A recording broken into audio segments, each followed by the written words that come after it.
Estamos escuchando el tema El Mago de Ramiro Gallo Quinteto, que es una de las composiciones nuevas de su disco Alquimia, salió hace muy poquito. Por suerte lo tenemos aquí a Ramiro Gallo. ¿Qué tal, Ramiro? ¿Cómo estás? Muy bien, muchas gracias. Vamos a contarle a la gente que Ramiro Gallo, muchos lo conocerán, quizás otros no tanto. Ramiro Gallo, aparte, es violinista, compositor, letrista. Es estudioso del tango, pues es un gran investigador del tango y puede sonar un poco estridente, pero es uno de nuestros pequeños grandes próceres del reencuentro del tango, ¿no? Yo la verdad que lo conozco hace mucho, por suerte, e hizo una tarea de investigación con una pasión, con unas ganas, después lo vamos a hablar mejor, ¿no? Y estos son términos muy generales, pero en un momento el tango siempre se transmitía de mano en mano, aparecían las orquestas, entraba un músico joven en la orquesta, iba creciendo, aprendiendo, subía de cuarto violín a tercer violín, así, etcétera, etcétera, y era una educación de una cultura única, como ya sabemos, de una creación con múltiples aristas que se iba transmitiendo así. Bueno, de repente desaparecieron las orquestas porque cambió el mundo, el negocio musical y demás. Seguro. Se lo fue dejando de lado y en un momento se fue haciendo con un hueco que esa comunicación no llegaba. Bueno, Ramiro Gallo fue uno en esos momentos jóvenes, y sigue siendo joven, lo verán por YouTube, que empezó a buscar casi una tarea antropológica, de ir a buscar a los músicos, muchos de ellos olvidados, grandes músicos olvidados, que por ahí estaban en su casa tomando mate, recordando sus mejores momentos. Sí. Y bueno, y no solo eso, no solo de aprender lo que esos grandes maestros le daban, sino también construir una obra y un estilo propio. Así que bueno, es un recorrido muy importante, muy valioso el de Ramiro Gallo, estamos muy contentos que vengas acá. Primero vamos a hablar de la novedad del disco, ¿no? Cuesta mucho hacer un disco hoy, no es como antes que venía una discográfica y te pagaba, hagan un disco y demás, ahora es todo mucho más a pulmón. Hablamos un poco de Alquimia, que tiene muchas historias adentro. Sí, bueno, gracias ante todo por el resumen que hiciste, que bueno, la verdad, vos siempre has estado muy informado y fue muy preciso en cuanto, más que a mi presencia, a la descripción de lo que era el momento en el que empezamos una labor pedagógica y de reencuentro con las generaciones anteriores y tratar de hacer un puente con las nuevas generaciones, con la nuestra primero y después con las siguientes. Respecto de Alquimia, es un disco que por ahí también tiene algo de un puente también, porque pero en este caso es de otra índole. Alquimia tiene como dos repertorios adentro. Uno antes de la pandemia y otro después de la pandemia. Y la pandemia es lo que tuvimos que atravesar. Antes de la pandemia nosotros teníamos un tipo de sonido y justo un día antes de la pandemia el bandoneonista del quinteto decidió dejar el grupo. ¿Y qué dijo? Voy a poner una droguería, voy a hacer vacunas. Dijo, le pasaron el dato. Voy a hacer barbijo. Digo, aunque no lo creas, el motivo principal que él tenía era que necesitaba motorizar ideas y proyectos propios y seguir adelante con otro ritmo de vida, y para eso necesitaba tener más tiempo, y de repente esto fue un día antes de la pandemia y se encontró con todo el tiempo del mundo, pero ya había decidido abandonar el grupo. Y bueno, y entonces durante la pandemia nosotros seguimos produciendo cosas con el quinteto. Como ustedes recordarán, y la audiencia, empezaron a aparecer múltiples videos con las ventanitas esas donde cada uno aparecía en su casa. Sí. Bueno, hicimos de esos videos, por supuesto, por lo menos 4, todos temas originales que eran realmente difíciles de armar porque en ese sentido, bueno, uno cuenta con un equipo, ¿no es cierto? Los músicos del quinteto son maravillosos. Entonces yo componía un tema, mandaba las partes y al primero que llamaba era Adrián, el pianista, Adrián Enríquez, y le decía, mira, el tema es así, asá, modifica el tempo acá, así, el piano es la base, es como grabar la base rítmica primero. Y bueno, él grababa un primer boceto del tema, lo mandaba, si había que corregir algo, pero en general estaba siempre bien, y lo mandaba, y a partir de ahí íbamos sumando los otros instrumentos, después las imágenes, todo bueno. Así que aprendimos a editar videos, a hacer un montón de cosas. En el medio, claro, no teníamos bandoneonista. Cada uno de esos temas fuimos contando con un bandoneonista invitado. Y uno de ellos músicos fue Joaquín Benítez, el nuevo bandoneonista que finalmente después se incorporó al grupo. Cuando termina la pandemia, salimos con el nuevo sonido que proponía Joaquín, nuevo sonido en el sentido de que en un grupo de 5, cuando cambia uno, el sonido cambia, ¿no es cierto? Sí, además, que toquen la misma partitura, el sonido exactamente. Fede tenía un toque personal, un toque único, y Joaquín también, diferente, y bueno, y yo decía, ¿qué hago con esto? Porque tenemos habíamos grabado anteriormente, el repertorio anterior, lo habíamos grabado con Federico Santisteban, nuestro anterior bandoneonista. Amigazo aparte, ¿viste? Los grupos, cuando uno se va, uno piensa que se pelearon, no, él se fue en muy buenos términos, somos re amigos y todo, pero bueno, el sonido que tenía el grupo con él era uno, se había grabado, el sonido que tiene con Joaquín es otro, y yo pensé, bueno, ¿qué hago con este material?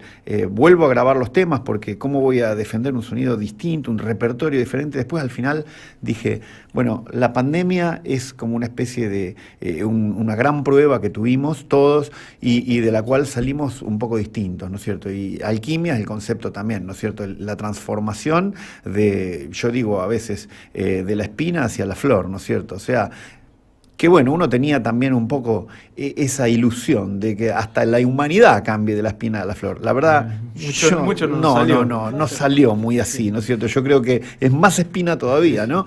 Pero bueno, las flores nos aprendimos a ver más, ¿viste? O por lo menos yo creo, por lo menos elijo. El otro día vi un concepto muy bueno, que dicen que la humanidad se divide entre moscas y abejas. ¿Lo conoces? Bueno, sí. Contalo por lo que... Claro, las moscas siempre van a encontrar en algún lado un poco de mierda. Y las abejas, en cambio, siempre van a encontrar las flores. Bueno, un poco eso, ¿no es cierto? La pandemia nos pone ante eso.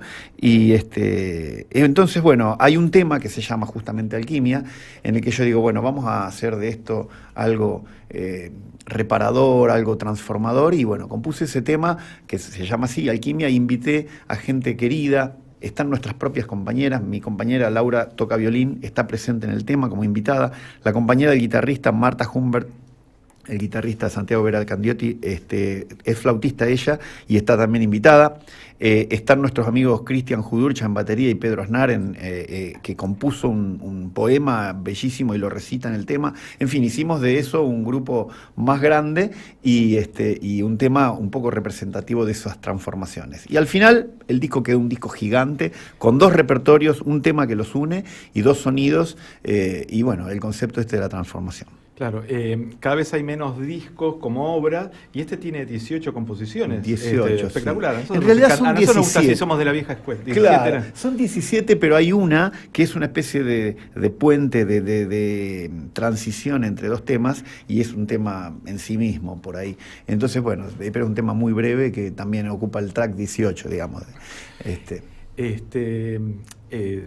Acá nuestro compañero Sarmi es fanático de Serú Girán, así que te va a querer preguntar cosas de Pedro Aznar, pero le queremos adelantar a los oyentes que desgraciadamente la pandemia también te frenó. Vos grabaste un disco con Pedro Aznar, que lo iban a presentar y la pandemia les cortó eso también. Exactamente. Y hablando de cortar, también después o sea, nosotros, el disco Utopía se llama el disco que grabamos con Pedro, tiene músicas mías en un 80 o 90% y letras de Pedro, y algunas músicas de los dos, y un tema que es música y letra de él. Los arreglos son míos y el grupo que toca es el quinteto siempre. Y Pedro no quiso ni tocar, no quiso tocar el bajo, dijo no, a mí me gusta venir acá, soy el crooner, dijo. Y bueno, así que ese disco lo presentamos el 19 de diciembre del 2019. O no, 20 y pico, no, 19 es el año, el 2019. A los pocos días, o sea, ya vino el 2020, lo íbamos a presentar. Lo lanzaron. Lo lanzamos. Claro, sí, no lo perdón, lo presentamos, claro. Me equivoqué. Sí. Lo lanzamos. Yo por ahí se me había pasado, pero yo me acordaba de eso, que no. Es que teníamos fecha para lanzarlo al año siguiente y bueno, y vino la pandemia. Dijiste, con este disco voy a estar todo 2020... girando. Esa era la idea. Y entonces, claro. Pero mirá, entonces dijimos, bueno, lo presentamos en el 2021. 5 de junio del 2021 era la presentación. Y vos dijiste, la pandemia les cortó. Mirá lo que cortó en realidad. El 5 de junio era la presentación. El 7 de mayo del 2021 me caigo en la calle me resbalé en un charco de aceite, me golpeé el codo contra un auto y el codo me levantó el brazo y me corté 2 tendones del manguito rotador del hombro derecho. Entonces ahí sí que se cortó, mi brazo quedó colgando literalmente. No. Me tuve que operar y estuve meses sin poder tocar. Así que Utopía, la presentación de Utopía pasó a ser una utopía. Claro, sí. Júntense para ver partidos. Sí, exacto. Y debe ser, es como para un jugador de fútbol que tenés una lesión muy fuerte, no sabes cómo va a quedar, todo debe ser medio angustiante. Bueno, ¿no? ahora levanto el brazo bien, pero Sí. me duele todavía, siento mira. molestias a 2 años casi ya Mira. del accidente, pero bueno, por suerte tuve ahí gente que me operaron y que, bueno, de las manos del músico, la doctora Pemov, que me operó y que, bueno, no tengo más que agradecimiento y además también después de 2 años casi de kinesiología con Marcelo Sicardi, un kinesiólogo amigo y que después terminamos siendo amigos. Imagínate viéndolo 2 veces por semana durante 1 año y medio. Claro.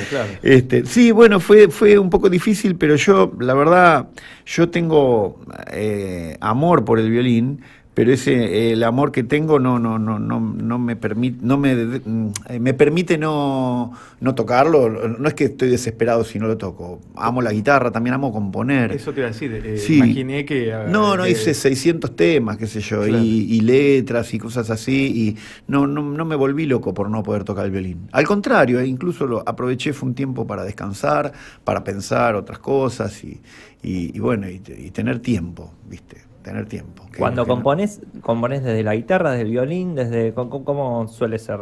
Y desde el violín casi nunca. Desde la guitarra muchas veces. Al principio componía solo desde la guitarra y después empezó a ser una tarea que puede venir en cualquier momento, en cualquier lugar y nada. Y uno escucha algo y uno lo traslada. Siempre el medio con el que se baja... En realidad uno tiene que tratar yo por lo menos, ¿no? Este es un sistema mío. Si yo estoy escuchando algo, cuanto más demore la presencia de algún medio, ya sea un instrumento o la computadora, que es un instrumento también, cualquier medio que se interponga entre lo que estoy escuchando y lo que va a sonar después, lo trato de demorar lo más posible, porque así escucho con más claridad lo que estoy escuchando, lo que apareció. Entonces, de esa forma me alejo, me quedo un rato escuchando, un rato pueden ser 2 días, y ahí... Cuando veo, y es más, si escuché un acorde y lo toqué y no es exactamente el color, no, lo dejo de tocar, no hago nada hasta que no se plasme la idea lo más parecida posible a lo que estoy escuchando. ¿Cuánto, recién hablas de la pandemia, ¿no? Sí. En el disco anterior. ¿Cuánto cruza la realidad, por ejemplo, la realidad actual en las composiciones? Porque hoy se está viviendo un ambiente asfixiante como pandemia, como ¿no? fue la pandemia. Incluso nombrabas a Pedro Aznar. Pedro Aznar fue uno de los que salió a hablar en los últimos meses, hablando de la realidad y demás. ¿Cuánto se mete la realidad a nivel compositivo? ¿Cuánto uno trata de hacerse una burbuja o no? Y mucho se mete porque uno está viviendo, ¿no es cierto? Lo que sí, uno puede decidir esos elementos que puedan aparecer, hacerlos más visibles o menos, o uno es más consciente o menos consciente. Componer uno compone siempre, sea que haya una pandemia, o sea que haya una actualidad pandémica, o sea que esté feliz, uno compone siempre. Y entonces siempre algo de la actualidad, por empezar, del entorno, de lo colectivo, se mezcla, y también están las cuestiones íntimas y individuales, ¿no es cierto?, que siempre se están metiendo. A mí, en lo personal, yo creo que en general he estado la mayor parte de mi vida metido en mi propia burbuja de sensibilidades propias y personales. En los últimos, te digo, 10 o 15 años, eso empezó a mutar y me empecé a sentir más conscientemente influido por el entorno. En general siempre lo estuve, porque nada, yo voy a tocar a cualquier lugar y se cae, no sé, vuela una mosca y empiezo a sentir esas cosas, para bien y para mal, ¿viste? Porque a veces Sinceramente lo digo, o sea, no soy para nada indiferente a la realidad. Me afecta y mucho, y mucho. Una sala puede ser amigable y puede ser hostil y yo lo siento siempre, o las audiencias, y eso es así. Entonces también supongo el entorno siempre me ha influido, pero creo que más conscientemente en la última época. De hecho, en el disco Alquimia hay un tema que se llama Cacharros, donde por primera vez me animé a grabar una canción cantada por mí. Y esa canción habla de la gente en la calle. Gente que empezó a aparecer en mi barrio, durmiendo en la calle, y que a mí me afectó terriblemente, terriblemente. O sea, ese tema lo compuse, por ejemplo, un día que iba en el auto, doblo en la esquina y veo un hogar. O sea, no era un tipo que estaba en la calle hacía 20 años, era un tipo que estaba en la calle hacía 2 días, con cositas, con sus cacharros justamente apilados y amontonaditos, pero bien ordenados. Y digo, esto es la erosión, este hombre o familia, porque yo vi un hombre, pero por lo que se veía podía ser una familia viviendo en esa esquina con sus cositas, y me imaginé la erosión que el tiempo y la realidad podía llegar a afectar en esas personas, ¿no es cierto? ¿Y qué es lo que pasa? Y nada, creo que esas cosas no se pueden dejar de ver y se traducen después en lo que uno hace sin dudas. Bien, estamos hablando con Ramiro Gallo, violinista, compositor, letrista, padre muy dedicado también. Sí. Y te vamos a escuchar tocar ahora, porque Sí, tenemos muchas ganas, trajiste el violín claro. y tenemos que aprovechar. Bueno, dale. ¿Toco ya? Sí, bueno. Voy a tocar un tango que se llama Tú. Voy a hacer esta música que toco, no son mis temas, pero sí son composiciones que me han gustado mucho para hacerles arreglos de violín solo, ¿no? Que el violín es un instrumento, se usa principalmente para lo melódico, pero también tiene un rol solista interesante. Cuando digo solista, me refiero a tocarlo absolutamente solo, sin acompañamiento. Entonces, Tú.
Espectacular, espectacular. Un lujo Muchas escuchar a gracias. Ramiro Gallo para nosotros a un metro y verlo tocar, ver cada detalle, escuchar el sonido de cada cuerda al detalle y esperamos que para los oyentes también. Cel. Sí, te quería consultar, hablabas de que cómo te impacta la realidad para componer. Bueno, justamente esta semana también se habló del INAMU, ¿no? Que puede ser desfinanciado si se concretan lo propuesto por Milei. ¿Qué impacto puede tener eso en los artistas nacionales? Un impacto total, profundo, profundísimo. Además, tanto el INAMU como el Fondo de las Artes son instituciones que se autofinancian, digamos, no veo el porqué de repente de este tema de... Además vienen funcionando y lo hacen bien. El impacto se da principalmente, me parece a mí, en los artistas emergentes, porque son los que más están intentando plasmar algunas cosas. Quien tiene algún recorrido ya mínimamente lo ha hecho o tiene los mecanismos aceitados como para poder hacerlo. Pero quien está grabando por primera vez o quien está... bueno, en realidad hago quizás una lectura muy lineal, pero esto impacta en todos los niveles también, más o con más fuerza o menos fuerza, y además el tema del federalismo, ¿no es cierto? Qué sé yo, no es lo mismo un artista residente en la capital con un montón de más recursos a la mano que gente diseminada por el interior del país. Entonces, me parece una locura, la verdad. ¿Qué querés que te diga? Y además que tienen que competir con algoritmos e industrias culturales de otros países que son infinitamente más potentes. Olvídate. Sí, es terrible eso. No sé, comentar cosas al respecto, o sea, es algo que me parece como muy obvio. Aparte está sucediendo un tema ahí extraño de directores nombrados que después dicen que están en contra de la política misma de quien los nombró, el que lo nombró dice que no lo habían nombrado. O sea, ahí también se nota un clima de improvisación, al menos en el área. Estoy hablando solamente de esa área. Sí. Bien. Una última, que recién mencionaron, la investigación tanguera y Seba también lo presentaba. Como investigador, ¿qué periodo, así vamos un poco a la música y hacemos un paréntesis en esta realidad, ¿qué periodo tanguero te interesa a vos, si tuvieses que elegir uno, ¿no? Como investigador, como apasionado, como fan del tango? Bueno, en realidad todos los periodos son interesantes para entender el contexto y el todo que es el tango en la actualidad, ¿no es cierto? Creo que de todas formas, para un músico, para ir a lo práctico, por así decir, la época en la cual se terminan de desarrollar y plasmar todas las herramientas que un músico de tango, hasta incluso en la actualidad y creo que por muchos años, va a utilizar, esa época son los años 40 y 50. Es una época donde se suele hablar de tango tradicional, por ejemplo. Yo diría que más bien me gusta hablar del tango clásico, porque tradición implica una línea, ¿no es cierto?, que viene fluyendo desde el pasado, nos atraviesa y va a seguir. Todo es tradicional. A veces se hace una dicotomía entre lo tradicional y Piazzolla, por ejemplo, como si Piazzolla no fuese tradición. Como si salió de un huevo. Sí, es un marciano que aterrizó, de repente cayó. Claro, y no, él utilizó justamente materiales de un legado tradicional, lo enriqueció a su manera, con la manera con ese lenguaje hermoso y rico que él tenía, y lo otorgó a las siguientes generaciones. Entonces, eso es la tradición. La tradición es todo ese fluir. Para entender a Piazzolla no podemos dejar de ver qué sé yo, a Julio De Caro, o a Joaquín Mora, y bueno, y entonces de ahí podemos seguir yendo hacia atrás, ¿no es cierto?, infinitamente. Ahora, en los años 40 y 50 se plasman determinadas cuestiones rítmicas y expresivas que después van a ser la matriz en la que todos los músicos de tango se van a expresar, y hasta en la actualidad lo seguimos haciendo. Esa no es una época más interesante ni más importante que las otras, pero sí, a fines prácticos y de estudio, es donde uno pone el foco. Bueno, Ramiro, muchísimas gracias por venir. Nos quedamos con ganas de seguirte preguntando, de seguirte escuchando, pero no se dijo nunca esto en radio, el tiempo es tirano y Claro. te tenemos que agradecer.